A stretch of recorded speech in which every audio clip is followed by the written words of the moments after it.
자, 안녕하십니까? 날씨가 많이 춥네요. 이제 겨울인 것 같습니다. 자, 여러분 교재 50쪽이 되겠습니다. 공급의 가격 탄력성. 전에 개념 설명했었죠. 이 가격이 1% 변했을 때 이 반응을 나타내는 공급량이 몇 프로 변화하고 있는가를 측정하는 지표가 공급의 가격 탄력성입니다. 간단히요, 공급의 탄력성이라고 하는데, 그 그림을 한번 보시면은 이 공급의 가격 탄력성의 크기와 형태를 보죠. 자, 수요와 똑같아요.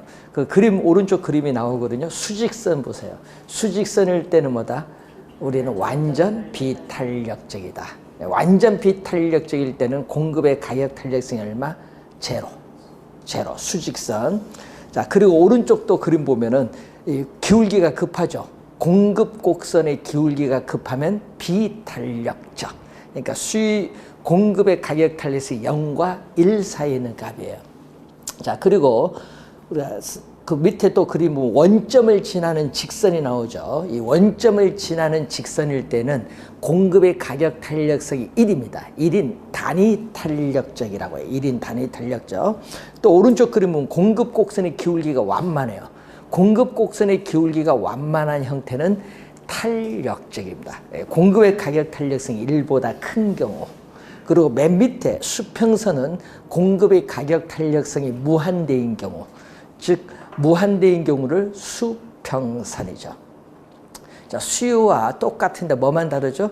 공급 단위 탄력적이 달라요. 수요는 원점에 대해서 대칭인 직각상곡선이 단위 탄력적인데, 공급은 뭐다? 원점을 지나는 직선이죠. 자, 그것만 다르고 나머지는 다 똑같아요. 자, 수평선이면 완전 탄력적, 수직선이면 완전 비탄력적, 기울기가 완만하면 탄력적, 기울기가 급하면 비탄력적. 수요 공급 그건 똑같습니다. 그 차이만 있죠. 단위 탄력적만 차이가 있다는 걸 염두에 좀 두시면 돼요. 요 그래프 형태 요거 연결을 좀 잘 시켜야 됩니다. 앞으로 문제 풀다 보면요, 많이 활용을 좀 해야 돼요. 자, 그리고 공급의 가격 탄력성을 결정하는 요인 52페이지 보시면은, 자, 생산량이 증가를 합니다. 공급이니까 생산량이 증가하는데, 이 생산하는데 드는 비용이 급격히 어떻게 돼요? 증가하는 상품은 이윤이 많이 줄어들어요. 그래서 비탄력적이 돼요. 이윤이 많이 줄어드니까 공급도 많이 줄어들겠죠. 비탄력적. 자, 그리고 기술 수준의 향상이 빠른 상품일수록 공급이 빨라지죠. 이런 상품은 탄력적인 상품입니다. 탄력적. 특히 스마트폰 이런 건 탄력적 상품입니다. 자, 그리고 농산물은 어떻게 돼요? 저장하기도 어렵고 보관하기도 어려워요. 농축산물 이런 거는, 이런 상품보다 비탄력적인 상품이에요. 자, 그리고 단기보다는 장기로 가면 갈수록 공급량이 많아져요. 왜냐? 착공해서 일정 기간이 지나면은 완공돼서 공급이 늘어나니까 장기로 가면 갈수록 공급량이 많아지면 탄력적이 돼요. 자, 그 내용들이 거기에 나와 있는 부분이 됩니다. 이런 것은요, 몇 번 읽어보면 상식적으로 공급이 빨라지면 탄력적, 공급이 늦어지면 뭐다? 비탄력적. 뭐 이런 것은 상식으로 좀 많이 이제 읽다 보면 이제 저절로 이제 기억이 좀 됩니다. 자, 그러면 이제 수요 공급을 배웠으니까 이제 여러분 교재 52페이지 보시면 균형 가격의 결정이 나오는데, 자, 여러분 그 52페이지 보시면은, 자, 수요 곡선은 일반적으로 우하향합니다. 수요 곡선은 일반적으로 우하향하고, 공급 곡선은 일반적으로 이렇게 오른쪽 위로 올라가죠. 우상향하죠. 자, 가격은 이렇게 Y축, 종축에, 횡축, X축에는 뭐다? Q, 거래량. 이 수요량과 공급량 다 나타나죠. 이것을 우리는 거래량. 시험 문제는요, 이 거래량으로 많이 출제를 해요. 거래량 또는 수급량. 수요량과 공급량을 줄여서 수급량이라고도 하는데, 근데 수급량보다는 뭘로? 거래량. 수급량 보다는 그냥 거래량으로 우리가 많이 활용을 합니다. 자, 그러면은 자, 이제 시장에서 수요 공급이 지금 만났습니다. 자, 만났는데 가격이 상당히 높아요. 자, 이 빨간 선 볼까요? 가격이 상당히 비싸다. P0다. 가격이 비싸면 어떻게 돼? 소비자는 비싸면 이전보다 안 사죠. 이전보다 안 사니까 수요가 상당히 적어요. 수요 곡선, 이 수요 곡선과 만나는 점에서 수요량은 상당히 적습니다. 비싸니까 안 사니까 수요량은 이전보다 상당히 줄어들어요. 10개 소비했어요. 근데 비싸니까 생산자는 많이 팔수록 수익이 많이 남죠. 그러니까 공급은 더 많아져요. 예를 들어서 100개를 생산해서 공급을 했어요. 그럼 공급량은 몇 개? 이렇게 100개인데 수요량은 몇 개야? 10개. 그럼 100개에서 10개를 빼면 어떻게 돼요? 시장에서 지금 수요량은 10개인데 판매하고자 하는 공급량은 100개예요. 그럼 100개에서 요걸 뺀 90개죠. 이 90개가 바로 전문 용어로 뭐라고 한다? 공급량이 초과되었다. 그래서 초과 공급 또는 초과 공급량이라고 해요. 초과 공급 또는 초과 공급량이라고 해요. 이 공급량이 초과되었다. 쉽게 얘기하면은, 자, 이 경우에는 이 초과 공급일 때는 이 수요량, 자, 이 P 제로 가격 수준에서 수요량은 몇 개? 10개. 수요량은 10개인데 공급량은 몇 개? 100개예요. 그러면 뭐가 더 많다? 지금 공급량이 수요량보다 많다. 자, 이럴 때를 초과 공급인데 공급량이 더 많으면 이거 재고입니다. 기업의 입장에서는 재고인데 기업은 이 재고를 없애기 위해서 어떻게 돼요? 공급자 간에 뭐가 벌어져요? 경쟁이 벌어지겠죠. 초과 공급은 재고이기 때문에 이 재고를 없애주기 위해서 공급자 간의 경쟁이 벌어지면은 어떻게 돼? 싸게 판매할 수밖에 없어요. 그래서 시장에서의 가격은 뭐 한다? 점점 하락을 해요. 그래서 초과 공급일 때는 어떻게 돼요? 공급자 간의 경쟁에서 가격이 이렇게 하락을 합니다. 하락. 가격이 떨어지는 거예요. 공급이 많아지면. 이건 뭐 우리 항상 우리가 시장의 원리인데, 그럼 가격이 상당히 낮아요. 싸다. 자, 여러분 가격이 상당히 낮다. 자, P1이다. 가격이 낮을 때는 생산자는 어떻게 돼요? 가격이 싸면은 많이 팔수록 손해니까 공급을 적게 해요. 이렇게 20개를 공급을 해요. 그런데 어떻게 돼요? 소비자들은 싸니까 100개를 소비를 해요. 그러면 또 100개에서 20개를 뺀 이 크기만큼 또 수요량이 뭐보다 많다? 공급량보다 많다. 즉 우리가 초가 수요량, 수요량이 뭐 했다? 공급량보다 많은 상태를 초과 수요 또는 초과 수요량이라고 해요. 그러니까 수요량이 초과되었다. 자, 이 얘기인데 이 경우에는 우리가 수요량은 몇 개죠? 100개. 수요량은 100개인데 공급량은 몇 개죠? 20개. 그럼 20개보다 어떻게 돼요? 여기 20개인데 여기 100, 여기 몇 개죠? 수요량이 100개인데 공급량은 20개니까 80개만큼 수요량이 더 많아요. 그럼 수요량이 더 많다 보니까 또 초과 수요자들의 경쟁이 벌어져. 자, 그러면은 적은 양의 상품 20개를 소비하기 위해서 수요자들 간의 경쟁이 벌어지면 가격은 뭐 한다? 상승하죠. 그래서 높은 가격을 지불할 용의가 있는 사람이 그 상품을 차지해서 소비를 해요. 그래서 수요자 간의 경쟁에서 가격은 뭐 한다? 상승을 합니다. 그래서 항상 여러분은 초과 공급일 때는 가격이 하락하고 초과 수요일 때는 가격이 상승한다는 걸 꼭 염두에 두셔야 됩니다. 이건 시장 원리죠. 그래서 수요 공급에 의해서 이렇게 가격이 조정이 돼요. 자, 이때 그러면은 수요 곡선과 공급 곡선이 교차하는 점, 어느 점이죠? 이 점이죠, 이 점. 교차하는 이 점을 균형, 이퀄리브리엄의 약어.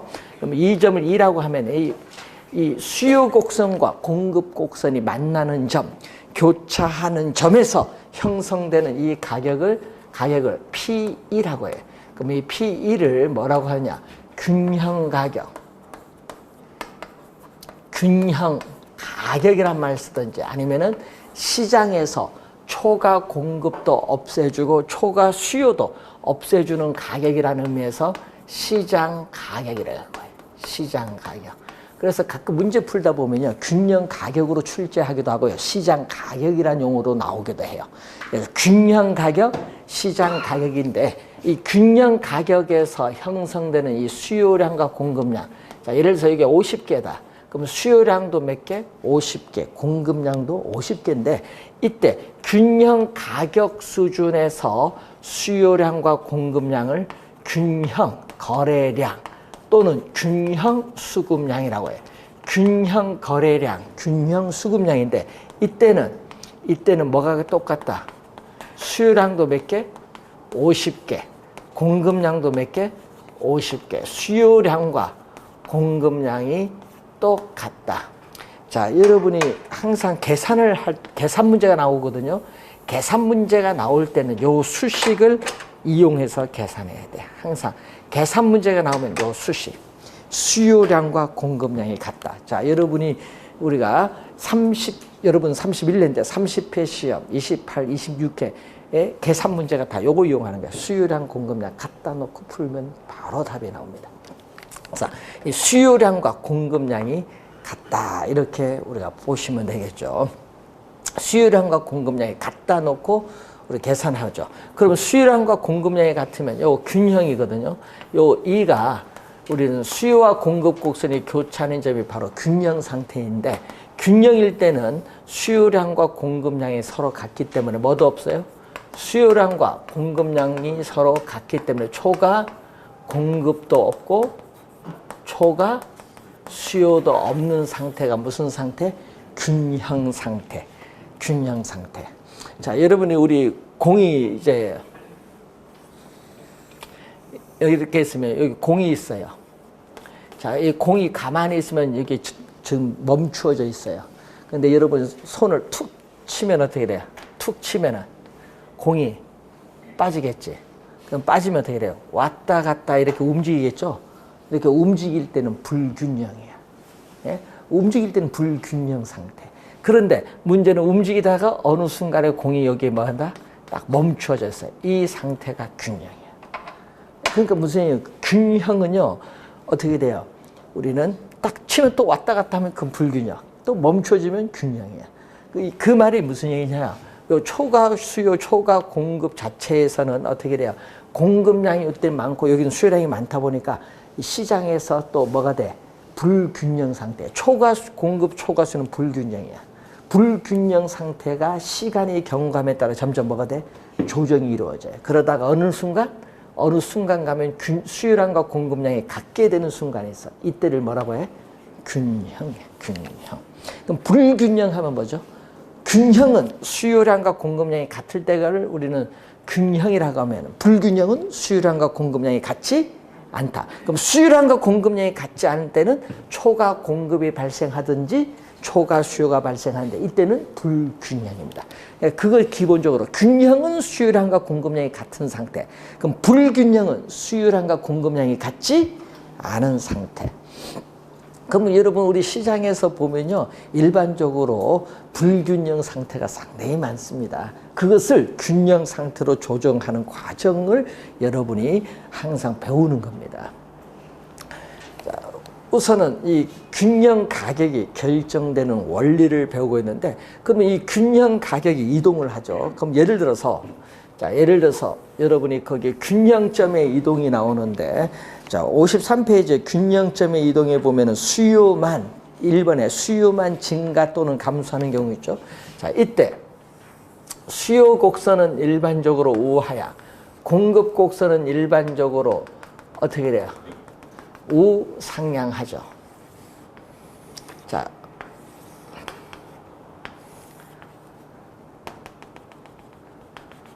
이때 가격, 거래량이 주어졌습니다. 자, 이때 이 점이 뭐냐 하면요, 이 점이 최초의 균형. 자, 수요 곡선과 공급 곡선이 교차하는 이 점은 최초 상태의 균형이죠. 그럼 최초 상태의 균형이 지금 이렇게 주어졌어요. 자, 이때 공급은 변화가 없어요. 공급은 변화가 없는데 뭐만 변한다? 수요만 변하는데, 자, 예를 들어서 소비자의 실질 소득이 증가해서 동일한 가격, 여러분 동일한 가격에서 수요량이 더 많아서 수요 곡선 자체가 이렇게 뭐한다? 우측으로 이동했어요. 자, 실질 소득이 증가해서 소비자들의 수요가 증가하니까 수요 곡선 자체가 이제 오른쪽으로 이동했죠. 오른쪽으로 이동하면 이 점이죠. 자, 이 점에서 어떻게 돼요? 이 점을 우리는 뭐라고 한다? 이 점은 수요 곡선이 이동했어요. 수요 곡선이 이동한 이후에 새로운 균형이야. 그럼 최초의 균형이 주어졌죠. 최초의 균형이 주어졌는데 수요 곡선이 이동한 이후에 새로운 균형과 이걸 서로 비교를 해. 비교를 하면은 결론이 뭐가 돼? 비교를 하게 되면은 균형 가격. 최초의 균형과 새로운 균형을 비교했을 때 균형 가격과 균형 거래량이 균형 가격과 균형 거래량이 어떻게 변화하고 있는가, 네? 어떻게 변하느냐, 이걸 묻는 내용들이 계속 시험 문제에 나오는 거야. 요걸 묻는 거, 어떻게 비교해서 어떻게 변화하느냐, 계산 문제든 이론이든 계속 출제를 해요. 예? 그 뭐 출제되는 내용을 이제 알면 요걸 묻는 거거든요. 두 개 비교했을 때 그걸 이제 지문상에 어떻게 구성되느냐. 그러면 이때는 어떻게 돼? 최초의 균형에 비해서 균형 가격은 뭐한다? 상승하고 균형 거래량은 증가해요. 예? 되겠죠? 자, 이런 형태로 출제를 해요. 그러면 이번은 뭐 한 경우 있어요? 우리는 또 인구가 줄어들어서 수요가 줄어들어서 수요 곡선 자체가, 공급은 변화가 없는데 수요 곡선 자체가 왼쪽으로 이렇게 이동할 수 있죠. 그러면 최초의 균형과 요 새로운 균형 두 점을 비교합니다. 두 점을 비교했을 때 균형 가격은 뭐예요? 하락을 하고 균형 거래량은 뭐한다? 감소한다. 이 얘기죠. 자, 이런 내용을 이제 시험에 말로써 출제했을 때 여러분은 판단을 해야 되는데, 지금은 이렇게 그래프를 눈으로 보면 잘 모르고요. 집에서 그려보시면 돼. 요거 그려보고 연습을 좀 하셔야 돼요. 연습을 좀 하다 보면요, 나중에 요 그래프가 이해가 되면요, 그림을 안 그려도 쉽게 찾아내요. 원래 합격하신 분 중에 한 분이요, 이제 합격자 모임을 갔더니 딱 9월 말쯤 되니까 그래프가 이해돼. 경제로는 다 틀린다고 생각했는데 그래프가 이해되니까 문제가, 세네 문제가 거저 맞아 들어갑니다. 왜? 보면요, 이 그래프가 이해되면은 나중에 보면요, 쉬운 문제들이 다 그래프 이용한 문제가 많거든요. 그래서 이 그래프를 집에서 좀 그리는 연습을 많이 하시면 돼요. 자, 그럼 지금 제가 그려드린 거고, 그럼 또 하나 볼까요? 이번은 뭘로 볼까요? 두 번째, 거기 뭐죠? 공급, 수요는 변화가 없고 이번은 공급이죠. 공급만 증가 또는 감소하는 경우가 있어요. 자, 공급만 또 증가 또는 감소하는 경우. 자, 이게 바로 뭐죠? 또 최초의 균형이 지금 주어졌죠. 자, 수요는 변화가 없는데 공급입니다. 이거는. 그럼 공급이 오른쪽 공급 곡선이 자체죠. 자, 건축비가 하락을 해서 이전보다 공급이 더 많아서 공급 곡선 자체가 오른쪽으로 이동하면 최초의 균형과 새로운 균형을 비교하면 균형 가격은 하락을 하고 균형 거래량은 뭐한다? 증가죠. 여러분, 이전보다 공급이 많아지면 당연히 가격은 떨어져요. 자, 그리고 반대로 이번은 뭐가 되면은 우리가 또 공급이 또 뭐한다? 줄어들 수 있죠. 공급 곡선이 이렇게 왼쪽으로 올 수 있어요. 그러면 이때 이 점에서, 자, 여러분, 임금이 올라서 공급이 우리가 줄어들어서 가격은 오르고 거래량은 뭐한다? 감소하죠. 자, 이런 경우를 봤는데 이것은 수요만 증가 또는 감소하는 경우. 요거는 뭐죠? 공급만 증가 또는 공급만 감소하는 경우. 자, 이게 기본으로 보고 이제 여러분들이 이제 밑에 54페이지 밑에 보시면은 수요와 공급이 이제 동시에 변동하는 경우나 여기서부터 이제 헷갈리는 거예요. 요거는 별로 어려운 내용이 아닌데 동시에 변동하면 헷갈리는가 봐요. 그러면은 요 원리를 이용을 하면 돼요. 자, 요 원리를 한번 여러분 이용하면은 자, 요게 최초의 균형이에요. 자, 요게 무슨 균형? 요점 최초의 균형 상태. 최초의 균형일 때 수요가 증가하면요. 수요가 증가하면 수요 곡선이 어떻게 돼? 이렇게 우상향으로 이동해요. 그러면 수요가 증가하면은 우상향으로 이동하니까 이 최초의 균형에서 점이 이쪽으로 이동하거든요. 그러니까 점이 어떻게 간다? 이쪽으로 가는 거야, 이쪽. 수요가 증가하면. 균형이 이 점에서 어느 점으로? 이 점으로 가요. 그러면 가격은 어떻게 돼요?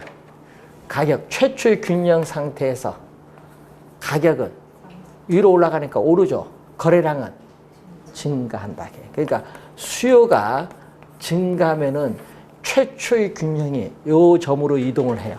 그러면은 가격은 오르고 거래량은 증가하는 거예요. 그럼 반대로 수요가 감소하면 어떻게 돼요? 수요가 감소하면은 이런 형태로 오겠죠. 수요가 감소하면은 뭐가 돼? 이 점이 이쪽으로 오잖아요. 우하향으로 이동해요. 이때는 뭐 하는 경우? 수요가 감소하면 가격은 최초의 균형보다 밑으로 오죠? 하락하고 거래량은 감소해요. 그러면은 또 이런 경우는 공급이 증가하면 이 최초의 균형이 이 점으로 이동하죠. 그럼 공급이 증가하는 경우에는 가격은 어떻게 돼요? 하락을 하고 거래량은 증가합니다. 그리고 공급이 감소한다. 공급이 감소를 하게 되면은 자, 이 점이 이 점으로 이동을 하죠. 그러면 어떻게 돼? 가격은 이 점보다 오르고 거래량은 감소한다. 요걸 묶으면 이렇게 쓸 수 있거든요. 그러면은 요 최초의 균형에서 수요가 증가하는 경우, 수요가 감소하는 경우, 공급이 증가하는 경우, 공급이 감소하는 경우인데 이걸 이제 이용을 많이 해야 되겠다 얘기죠. 그래서 수요와 공급이 동시에 변하는 경우 한번 볼까요? 자, 여러분 수요가 증가하고 공급이 증가하는 경우. 자, 요거 28회, 29회 시험에 출제했어요. 자, 28회, 29회 시험 두 번 그 보기 지문에 나온 경우가 요건데, 그럼 이때 결론이 어떻게 되냐? 수요가 증가하면, 자, 수요도 증가하고 공급도 증가하면 요 점에서 거래량은 항상 증가하겠네요. 수요가 증가할 때도 거래량 증가하고 공급이 증가해도 거래량은 증가하니까 거래량은 항상 뭐 한다? 증가해. 그러면 이때 수요가 증가하고 공급이 증가하면은 균형 거래량은 항상 뭐 한다? 증가한다. 이게 중요한 거예요. 균형 거래량은 항상 증가하는데 균형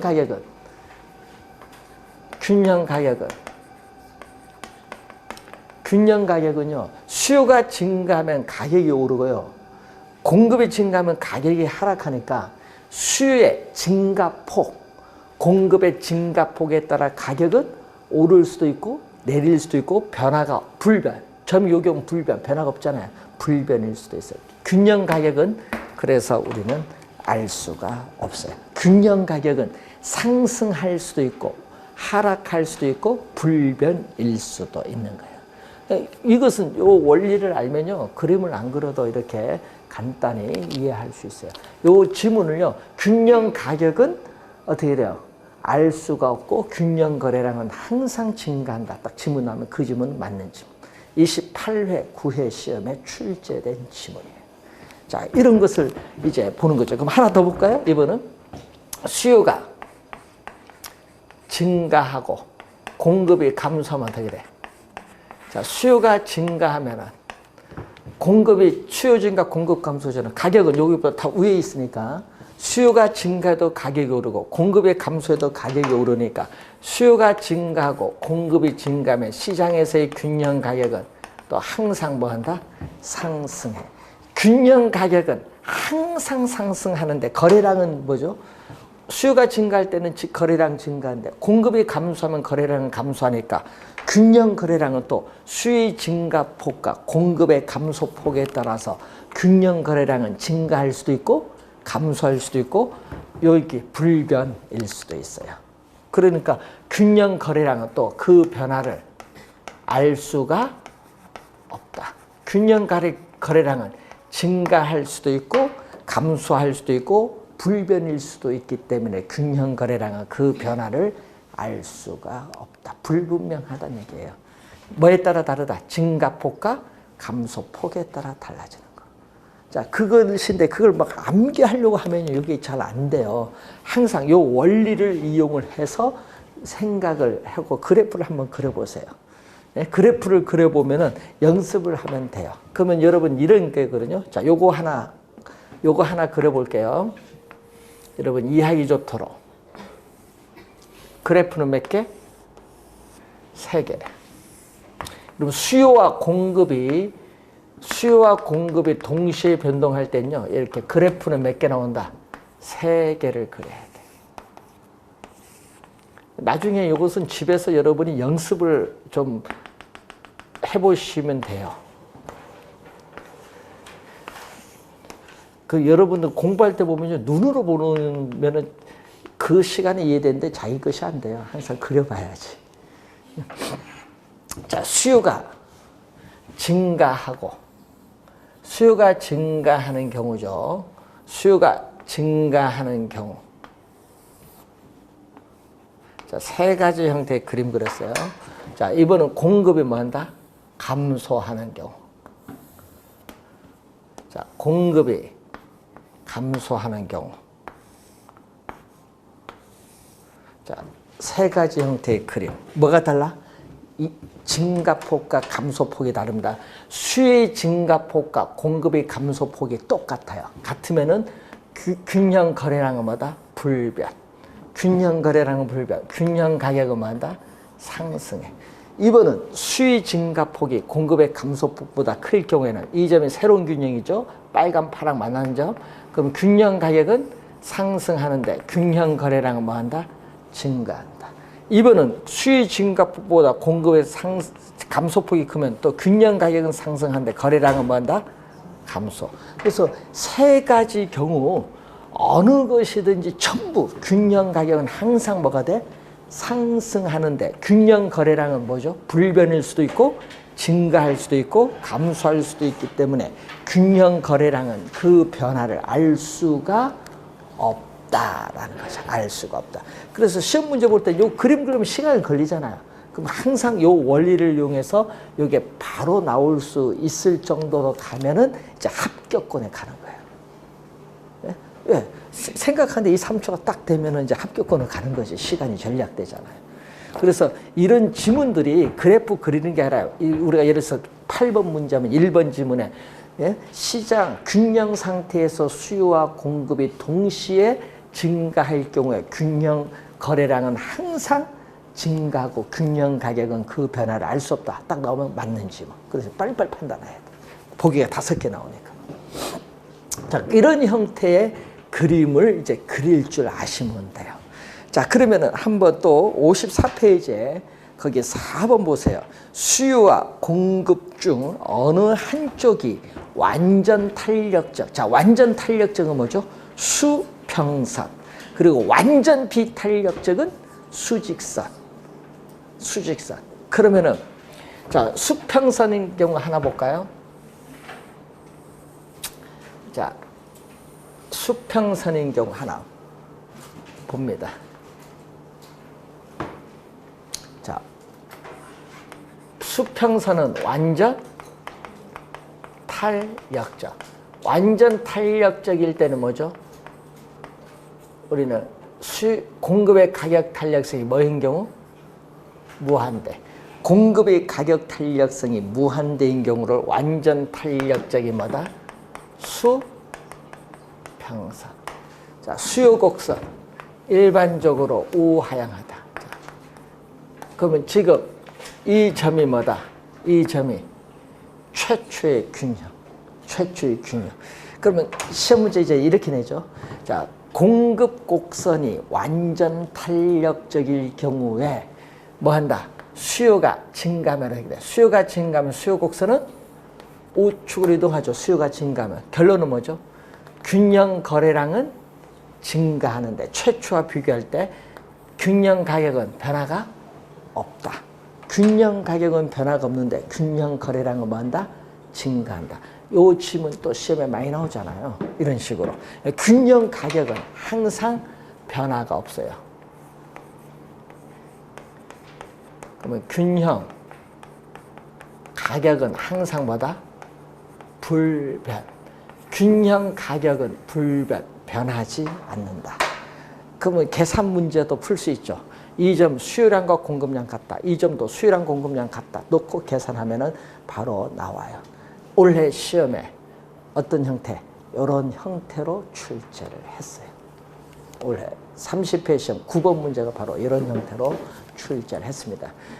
뭐 계산은 뭐 20초도 안 걸리는데 답이 어떻게 돼? 딱 보여요. 답이 답 계산하고 딱 보이는데 수평선 하면 뭐다? 완전 탄력적. 원래 그걸 물은 거예요. 어려운 내용은 아닌데 그래서 이제 여러분 이런 것을 이제 잘 보고 수평선일 때는 가격은 변하지 않는다. 그럼 반대로 이번은 거기 수직선 하나 볼까요? 자, 이번은 수직선을 한번 볼게요. 완전 또 뭐다? 비탄력적. 하나 또 예를 볼게요. 완전 비탄력적일 때는 어떻게 돼요? 공급의 가격 탄력성이 얼마다? 제로. 공급의 가격 탄력성이 제로일 때 완전 비탄력적인데 이때는 수직선이죠. 자, 수직선일 때 공급량이 이렇게 고정되어 있는 상태예요. 근데 수요 곡선이 주어지면 이 점이 바로 최초의 수요 공급 곡선이 만나는 점, 균형입니다. 최초의 균형 상태인데 시장에서 소비자들의 뭐가 증가했다? 또 수요가 증가하면 수요 곡선이 우측으로 이동하죠. 수요가 더 많으면요. 거래 공급량은 변화가 없는데 수요가 더 많아지면 당연히 가격은 오르는데 수직선이기 때문에 거래량은 변화가 없죠. 공급이 고정되어 있기 때문에. 여러분 공급이 10개인데요. 수요가 100개든 200개든 300개든 하여튼 거래는 몇 개밖에 안 돼? 공급량밖에 거래가 안 돼요. 네? 그래서 어떻게 돼요? 이때는 뭐가? 균형 가격은 상승하는데 뭐는 변화가 없다? 공급이 고정됐으면 거래량은 아무런 변화가 없다. 균형 거래량은 뭐다? 불변. 균형 거래량은 시험 문제는요, 이런 수직선, 수평선이 지문 속에 또 많이 출제를 합니다. 이번에도 출제를 했습니다. 그래서 여러분 시험 문제 우리 관련해서 우리 출제를 했는데 올해 시험에 논란이 벌어진 문제가 뭔지 아세요? 요거거든요. 이 출제위원이요, 여기에 출제했어요. 원래 7번에 우리 1번 지문이 지문인데 이런 형태로 하나 나왔어요. 수요 곡선이 완전 탄력적이다.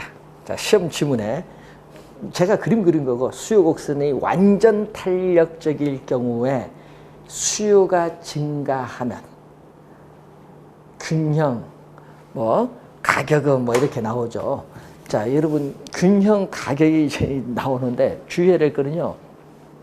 지금 수요 공급에서 가격이 결정되는데 지금 수요가 완전 탄력적인 수평선일 때 또 수요가 증가하면 해서 논리적으로 말이 안 맞거든요. 근데 그걸 원래 출제를 한 거예요. 그러니까 출제위원은 뭘로 출제하고자 한 거예요? 이렇게 주어졌을 때 공급 곡선이 뭐 한다? 증가하면 이렇게 출제를 하고자 했던 것 같아요. 이렇게 공급 곡선은 우상향하는데 이게 최초의 균형인데 공급이 뭐 한다면? 공급이 증가하면 공급 곡선이 우측으로 이동을 해서 균형 거래량은 뭐 한다? 증가하는데 가격은 변하지 않는다. 이걸 출제를 하고자 했던 것 같아요. 원래 출제원이. 그러니까 수요가 완전 탄력적일 경우에 수요가 증가하면 균형 가격은 변하지 않는다. 이렇게 출제했거든요. 근데 수요가 증가하면 아니라 공급이 증가하면 이렇게 출제를 하려는 의도하에서 공급을 수요로 말을 바꾼 거야. 그러니까 수요가 완전 탄력적일 경우에 수요가 증가하면 해서 그 지문이 원래 정답, 틀린 지문으로 발표했어. 그게 정답이었어요. 근데 그게 이제 이의 신청을 많이 했거든요. 수험생분들이. 왜냐? 아니, 수요가 증가하면은, 수평 설 때 수요가 증가하면 가격은 변하지 않는 거 아니냐. 근데 문제는 공급이 있어야 가격이 시험 지문에 균형 가격이 나와 있잖아요. 그래서 출제위원회 의도와 맞지 않는다 해서 올해 이의 신청을 받아주지 않았습니다. 그 문제를. 많이 출제했죠. 그거 받아줬으면 한 4, 5천 명 더 합격했을걸요. 그 문제 때문에 2차는 합격했는데 1차 떨어지신 분이 많았습니다. 그러니까 이제 중요한 건요, 출제위원회 의도가 뭐냐, 이거죠, 출제. 근데 이제 뭐 출제위원회 출제를 또 하고, 선정위원도 있거든요. 선정위원이 있고 또 검토위원이 있어요, 검토위원. 그러면은 여러분이 이의 신청하면요, 출제위원, 선정위원, 검토위원은 출제 선정 안 하신 분 중에 대학 교수분을 검토위원으로 해서 우리가 정답 이 신청하면 심사위원회, 정답 심사위원회를 구성해요. 그래서 그 교수분들이 모두 이 내용이 합리적이다, 오케이 하면은 받아줘요. 예? 그래서 올해 시험에는 민법 한 문제, 민법 그건 별 문제가 아닌 것 같은데 민법 한 문제, 그리고 세법 한 문제 이 신청을 받아준 겁니다. 세법은요, 출제원이 뭐 하나 착각을 해서 날짜를 기간을 뺐어요. 그 기간 때문에 답이 없어요. 여러분 세금 낼 때 기간이 중요하거든요. 문제 출제하는데 기간 아차 하는 순간 빠진 거예요. 그래서 요즘에 이제 보니까 시험 문제가 이제는 종합적으로 나요. 그러니까 지문이 보면 여기서만 딱 내는 것처럼 막 지문을 뽑아와서 수요 공급, 가격 결정률 이런 식으로 다 묶어서 시험을 출제하다 보니까 전반적으로 이제 이해를 좀 해두셔야 됩니다. 자, 그래프를 그리는 연습 좀 하세요. 요것만 잘 이해를 하면 되죠. 요거 이해를 하고 그래프 그리는 연습을 해서 요것만 잘 이해를 해두면요, 나중에 그래프를 안 그려도 쉽게 이해가 됩니다.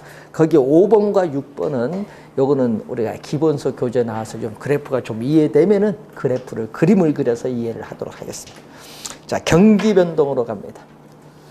자, 요즘 우리 경기 얘기 많이 나오죠, 뉴스에. 경기가 좋다, 나쁘다 얘기를 많이 하는데, 이 경기라는 것은 경제의 활동 상태를 경기라고 해요. 자, 그러면 이 경기라는 것은요, 경제의 활동 상태를 얘기해요. 그러면 경기가 좋다는 것은 경제 활동의 상태가 좋은 거. 경기가 나쁘다 하면 경제 활동의 상태가 나쁜 거예요.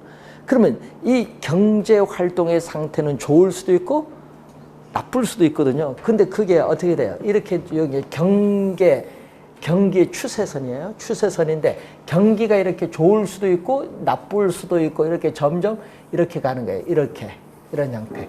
이렇게 되풀이돼서 이렇게 경기 순환이 반복이 돼요. 되풀이돼서 반복이 되는데, 그래서 이 경기는 시간의 경과함에 따라 고정되는 것이 아니라 변하는 거죠. 그 변하는데 어떻게 돼? 반복적으로 변화한다는 의미에서 경기 변동 또는 경기 순환이라고 해요. 반복적으로 변한다는 의미에서 경기 변동 또는 경기 순환이라는 용어를 사용합니다.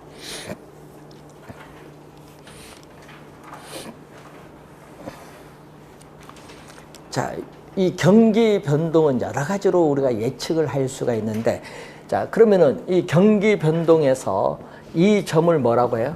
이 점을 경기가 가장 좋은 점이거든요.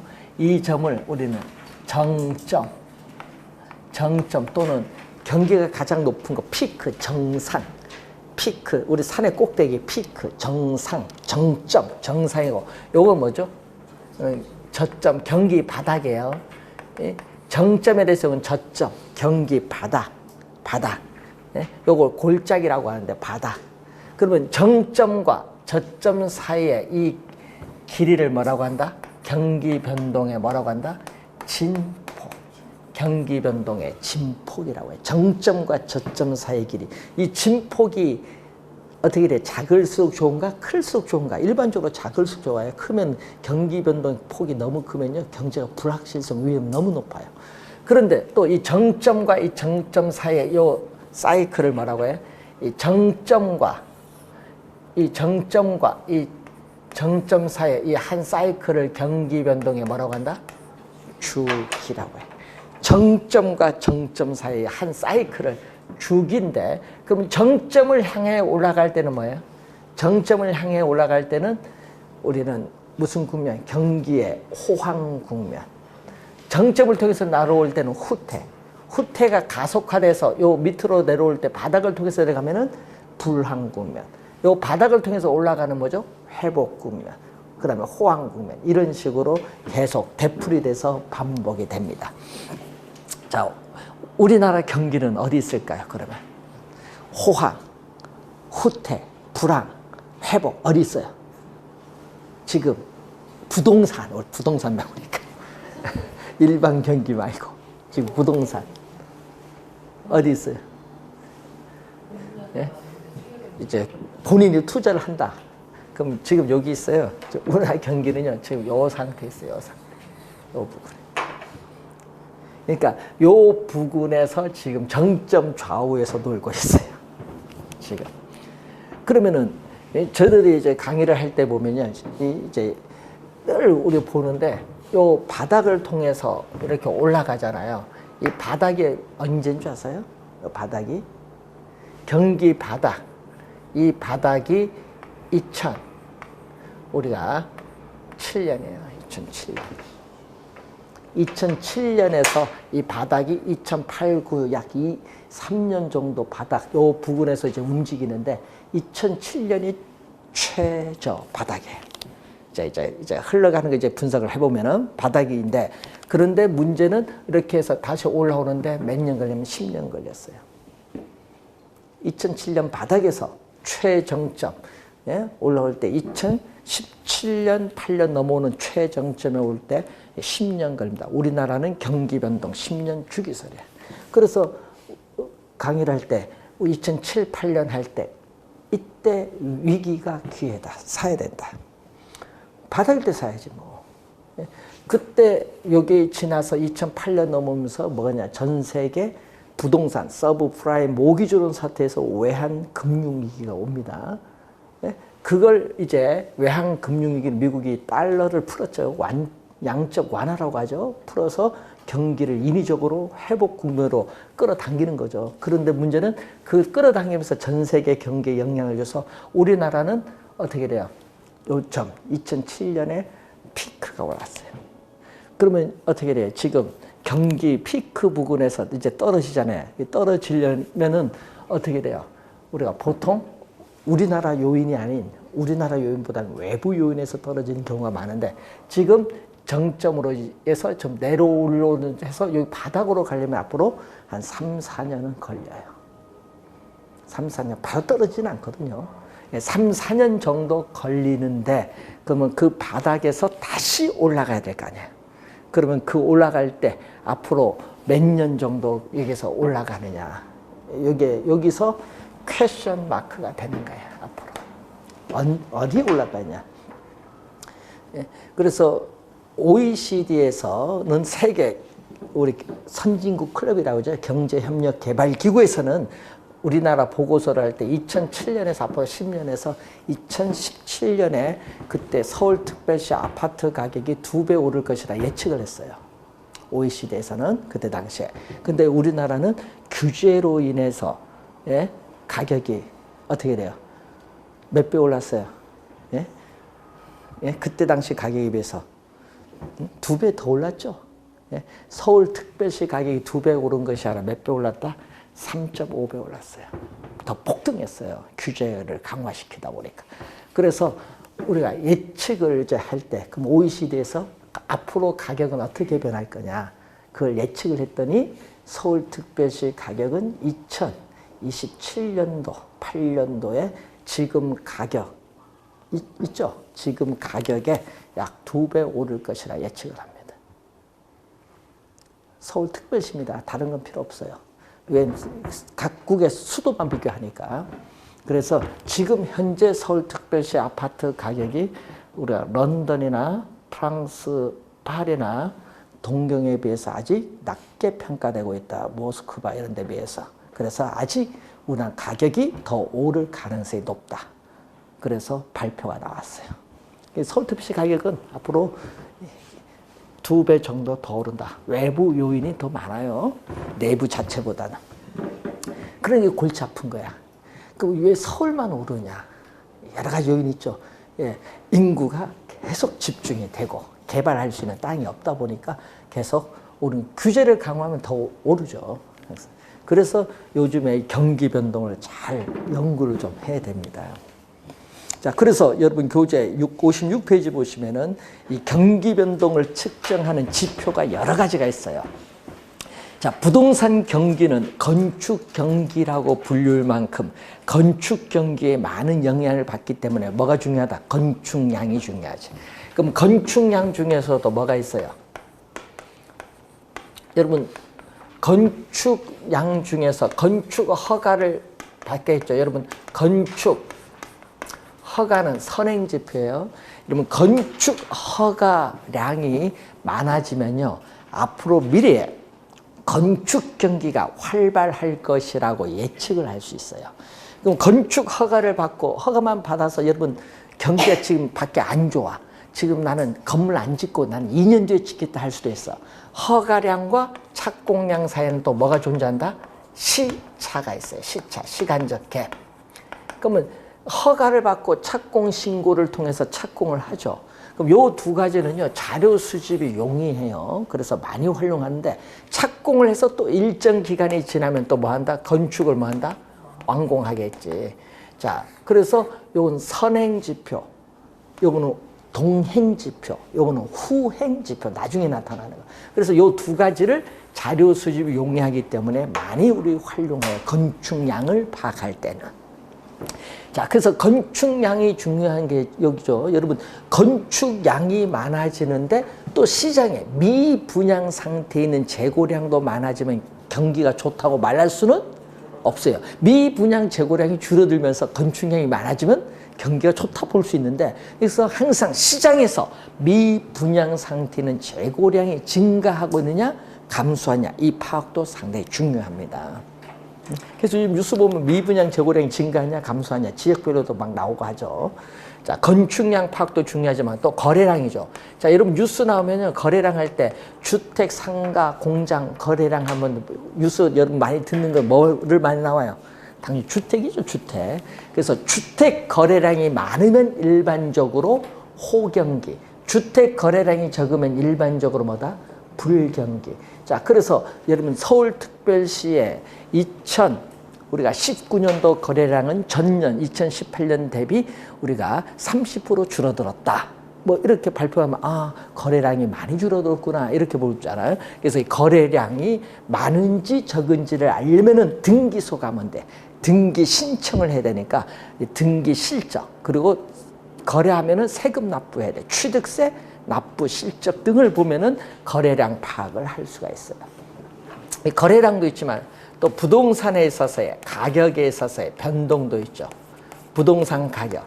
자, 여러분 실제 건축량이 증가하지 않은데 단지 부동산 가격이 오른다고 해서 경기가 좋다 말하는 것은 틀린 개념.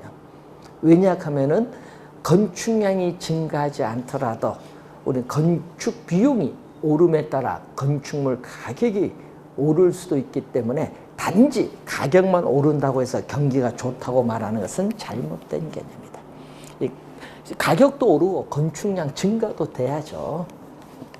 그래서 우선은 이 지표가 우리 3대 지표라고 많이 얘기를 합니다. 여 위에도 조성된 택지의 분양 실적, 그리고 뭐 주택 금융의 상태, 공가율, 공실률의 상태, 뭐 보는 게 여러 가지가 있는데 대표적인 3대 지표죠. 이걸 가지고 많이 파악을 합니다. 자, 57페이지에 부동산 경기 변동의 특징이 나오는데, 자, 부동산 경기 변동의 특징을 보면요, 요 주기, 아까 요거 한 사이클이죠. 이 주기인데, 부동산 경기 변동의 주기는 약 17년에서 18년으로 봐요. 자, 이것은 영국의 학자인 한센이 있어요. 한센의 건축 순환 주기를 봐요. 한센의 건축 순환 주기에 약 17년, 8년 걸려요. 일반 경기 변동의 주기는 약 8년에서 10년 정도. 기업에 우리는 이 설비의 변동이죠. 설비 상태의 변동이 나오는데, 그래서 일반 경기 변동의 주기, 부동산 경기 변동의 주기인데, 여러분 29회 시험에 요 주기가 같다고 나왔거든요. 그럼 틀려요. 동일한 주기가 아니라 부동산 경기 변동의 주기는 일반 경기 변동의 주기보다 약 몇 배? 2배 정도 길다. 동일한 주기가 아닙니다. 시험에 동일한 주기로 2년 전에 또 출제했어요. 자, 부동산 경기 변동의 주기는 일반 경기 변동의 주기보다 약 2배 정도 길죠. 자, 진폭을 볼까요? 자, 여기 진폭인데 일반 경기 변동의 진폭이에요. 근데 부동산 경기는 호경기일 때는 거래가 또 활발하면서 가격 상승폭이 커요. 일반 경기보다 정점은 더 높고, 불경기일 때는 또 가격 하락폭이 크다 보니까 일반 경기보다 저점은 더 이렇게 깊게 나타나요. 따라서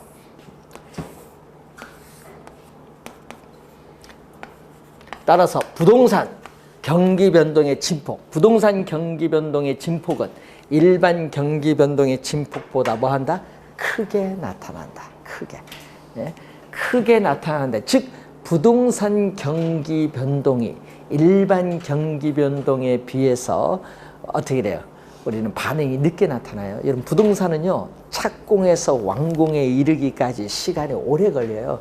그래서 부동산 경기 변동이 일반 경기 변동에 비해서 민감하게 작용하지 못하기 때문에, 아까 착공에서 완공에 이른 시간이 오래 걸리다 보니까 부동산 경기 변동의 진폭이 일반 경기 변동보다 크게 나타난다.